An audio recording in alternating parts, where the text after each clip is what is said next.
Dans ce numéro de votre magazine, pourquoi le coton, produit agricole de référence pour l'économie des pays membres de l'Union, a du mal à mériter son surnom d'or blanc? Impact 8, qui s'est rendu sur le terrain, tentera de répondre à la question. Dans la seconde partie de ce magazine, le docteur Ouola Traoré, chef de division de la promotion des filières agricoles à la direction de l'agriculture de l'UEMOA, évoquera pour nous les contraintes liées à la transformation du coton et les efforts entrepris par l'UEMOA pour dynamiser davantage le secteur. Ce sera dans notre rubrique Le décryptage. Et puis, ce magazine prendra fin avec des nouvelles en bref. Bienvenue donc à ce numéro d'Impact 8, le magazine d'information de l'Union économique et monétaire ouest-africaine. 100% pluviale, culture non polluante, poussant dans un environnement naturel, la récolte se fait à la main et l'égrainage se fait avec douceur. De fait, le coton africain garde toute son authenticité et sa pureté, ce qui lui permet de donner une des fibres les plus résistantes. Plus de 80% de la fibre de l'UEMOA est classée dans les types de tête, grade supérieur. Cependant, s'il collectionne les caractéristiques les plus recherchées, le coton de l'Afrique et de la zone UEMOA reste en marge du marché mondial. Le coton, ici on l'appelle l'or blanc. Ce surnom, ce produit le doit à son importance dans l'économie de la sous-région. Il pèse 11% des exportations à travers le monde et représentait il y a quelques années encore environ 7% des surfaces de coton cultivées dans le monde. Cette importance économique, le coton africain le doit d'abord à sa qualité. Parmi les meilleurs au monde, sa fibre est particulièrement recherchée. Ses atouts, sa solidité et sa longueur. Pour autant, le coton africain est particulièrement dans la zone de l'UEMOA et loin d'avoir libéré tout son potentiel. En effet, en arrivant sur le marché mondial, le producteur africain est encore incapable de certifier la qualité régulière de son produit. Conséquence, aujourd'hui sur le marché mondial, le coton africain, malgré sa qualité, est vendu 10% moins cher que le coton standard. En effet, le cycle poursuivi pour sa mise en valeur est délicat car le coton graine est récolté de préférence au moment où la rosée est la moins importante. Il est ensuite séché sur clé le jour même de la récolte. Intervient ensuite un tri visuel de la part du paysan, une étape essentielle permettant d'en déterminer la qualité. Pendant le séchage, les impuretés sont retirées du coton graine pour en augmenter la qualité et en faire un coton de premier choix. Une technique acquise par les paysans à travers une intense campagne de sensibilisation. Ça nous intéresse aussi vraiment de chercher ces émissions pour que au moins les cotonculteurs puissent avoir du bon coton et avoir un bon rendement pour son développement à lui-même d'abord et pour que la CMDT aussi puisse faire un bon marché à l'extérieur parce qu'à partir de la vente aussi de la CMDT sur le marché mondial, les paysans peuvent avoir des ressources.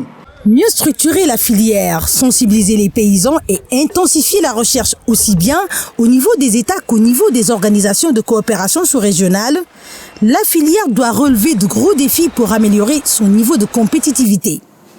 Sa chaîne de valeur a besoin d'une valeur ajoutée que seule la promotion d'une gouvernance transparente peut lui octroyer, ce à quoi s'attelle l'UEMOA. En soutenant la mise en place du Centre de recherche et de formation de l'industrie textile, Cerfitex, l'UEMOA en a fait aujourd'hui le pôle régional de référence pour la recherche et le développement de l'industrie textile en Afrique. La sous-région dispose ainsi d'un outil de formation et de recherche de premier plan avec deux objectifs vitaux. Améliorer de façon notable la qualité des semences et octroyer un appui technique et financier aux producteurs par une formation et une sensibilisation aux bonnes pratiques culturelles. Objectif : faire passer les rendements de moins d'une tonne à l'hectare aujourd'hui à 1,5 tonnes, voire 2 à l'hectare. L'appui à la recherche et évaluation du cotonnier consiste donc à analyser les caractéristiques technologiques des fibres provenant des champs d'expérimentation au niveau de la recherche. Et ces caractéristiques doivent correspondre aux caractéristiques recherchées par les négociants et les unités de transformation sur le plan international. Une fois ces caractéristiques correspondant aux exigences des utilisateurs, donc ces variétés peuvent être vulgarisées au niveau du paysanat.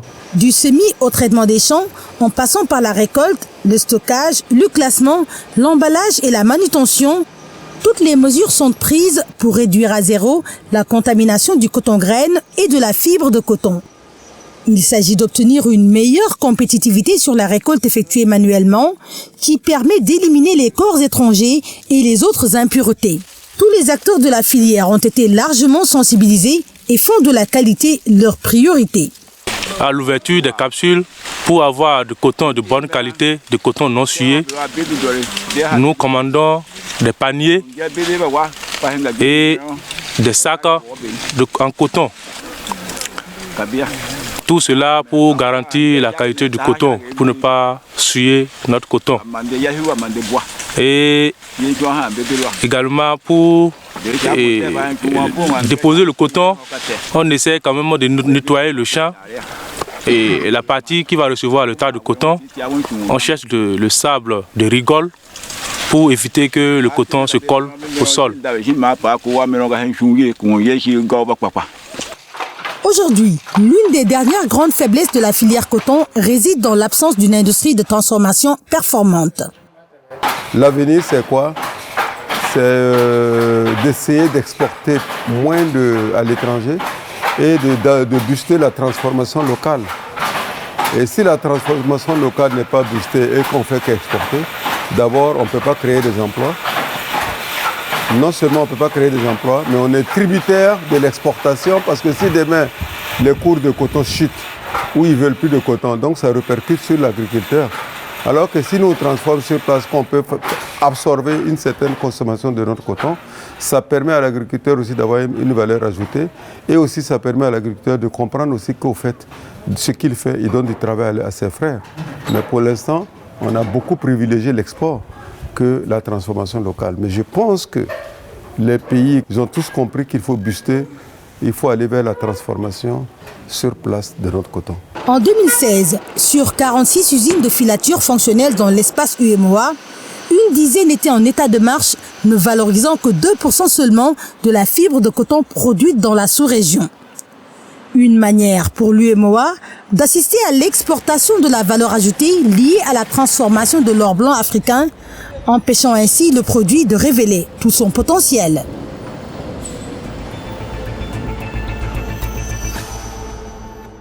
Pour soutenir la filière du coton, l'UEMOA a mis en œuvre toute une politique soutenue par des actions. Notre rubrique Le Décryptage accueille à présent le Dr Uyola Traoré, chef de division de la promotion des filières agricoles à la direction de l'agriculture de l'UEMOA. Il dresse ici un état des lieux de la filière et rappelle les actions mises en œuvre par l'UEMOA pour booster le secteur du coton.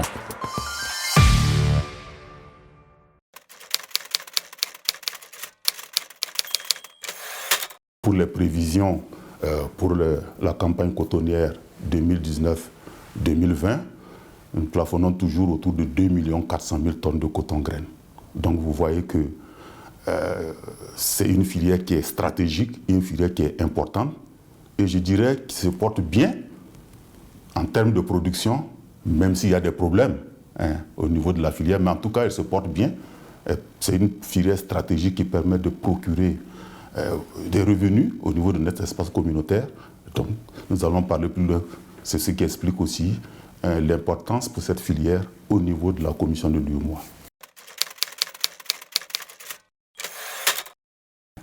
Le coton, c'était une des filières qui fait partie des 5 filières prioritaires que la Commission a choisi d'accompagner justement dans le cadre de la mise en œuvre de sa politique agricole de l'Union. Et justement, à ce titre, elle a adopté en 2003 une stratégie appelée la stratégie pour la compétitivité de la filière coton textile et que nous appelons l'agenda coton de l'UEMOA, qui visait cette stratégie à transformer 25% du coton, de la fibre de coton produite localement. L'autre élément important, c'est la création de la Task Force Coton, composée de la commission de l'UEMOA, de la BOAD et de la BCAO.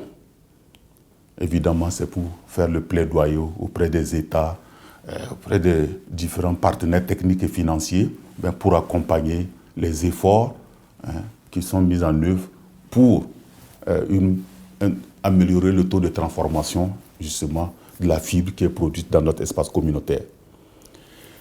La création, je dirais plus pas une création, c'était l'adoption de la charte qualité du coton. Bon, parce que vous savez que c'est très important de pouvoir mieux vendre notre coton au niveau de l'espace communautaire, mais il faut aussi faire du lobbying, il faut faire de la promotion. Et nous sommes appuyés sur 2 organisations régionales dans le secteur du coton, l'Association des producteurs de coton africains, qui couvre même, je dirais, l'espace communautaire et même des pays d'Afrique centrale, producteurs de coton, pour faire vraiment un plaidoyer sur la qualité, les caractéristiques techniques, pour vanter la qualité de notre coton qui est produit au niveau de l'espace communautaire.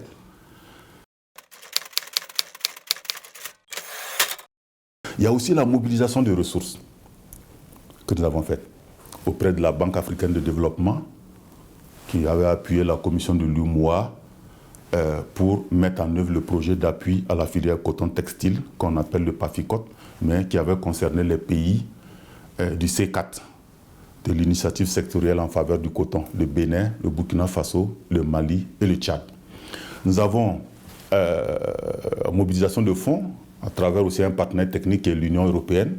Ça nous a permis de mettre en œuvre le projet que nous avons appelé Université du coton, qui était pratiquement près de 500 millions de francs CFA. Nous avons appuyé l'Association des producteurs de coton africains, voilà, pour, en termes de formation, en termes de diffusion d'un certain nombre de technologies, en termes de gestion des structures en charge du développement justement de la production du coton.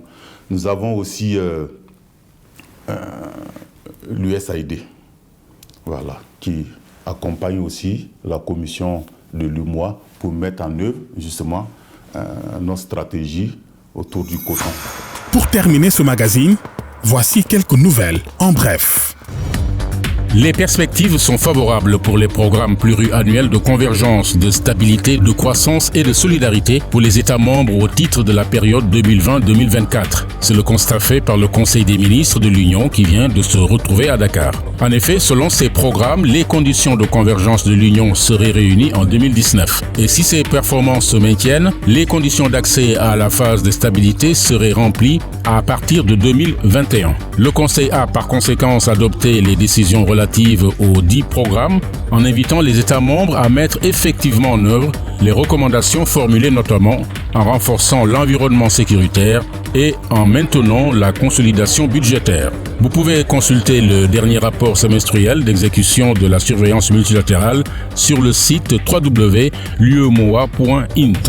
Un système d'information regroupant les données énergétiques de l'ensemble des pays de l'UEMOA désormais opérationnel au sein de l'Union. Son nom, Système d'information énergétique de l'UEMOA, SIE-UEMOA.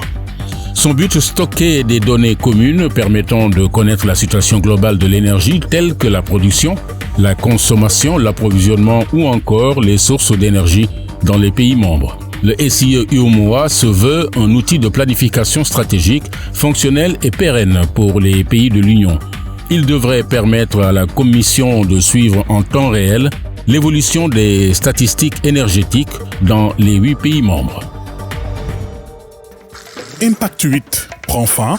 Nous vous retrouverons dans 15 jours sur cette même antenne pour d'autres informations sur l'intégration régionale.